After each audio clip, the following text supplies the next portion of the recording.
اعوذ باللہ من الشیطان الرجیم بسم اللہ الرحمن الرحیم۔ بخاری شریف جلد سوم حدیث نمبر 2212۔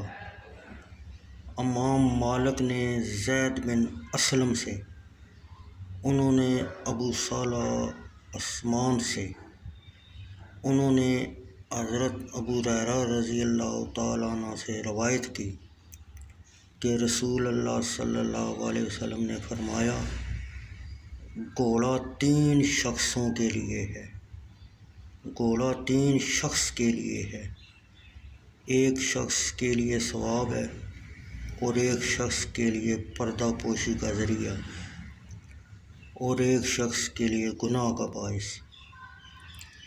اس شخص کے لیے گھوڑا موجب ثواب ہے جس نے اللہ کی راہ میں باندھا۔ چراگاہ یا باغ میں، یہ راوی کا شک ہے، جس رسی سے باندھا اس کی وہ رسی لمبی کر دی۔ اس چراگاہ یا باغ میں اس لمبی رسی میں جس قدر چارہ کھائے گا وہ اس کے لیے نیکیاں ہوں گی۔ اگر اس نے رسی کو توڑ دیا اور وہ انتہا تک 1 یا 2 چکر دوڑ جائے تو اس کے قدموں کے نشان اور اس کی لید اس شخص کے لیے نیکیاں ہوں گی۔ اور اگر وہ نہر کے پاس سے گزرے اور اپنے مالک کے قصد کے بغیر اس سے پانی پیے، حالانکہ اس کا پانی پینے کا ارادہ نہ تھا، تو جو پانی اور ارادہ بھی اس کے لیے نیکیاں ہوں۔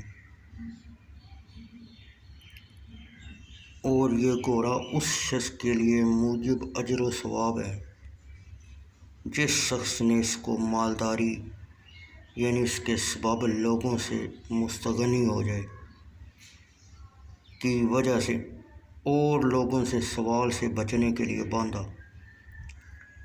اور اس کی گردن اور پشت کے متعلق اللہ عز و جل کے حق کو نہیں بھولا، یعنی اللہ کی راہ میں اس پر سوار ہو۔ اور یہ گھوڑا اس شخص کے لیے پردہ پوشی کا ذریعہ ہوگا، یعنی اس کو فاقہ سے بچائے گا۔ اور جس شخص نے اسے فخر اور ریا کے طور پر باندھا تو یہ اس پر گناہ ہے۔ رسول اللہ صلی اللہ علیہ وسلم سے گدھوں کے متعلق دریافت کیا گیا۔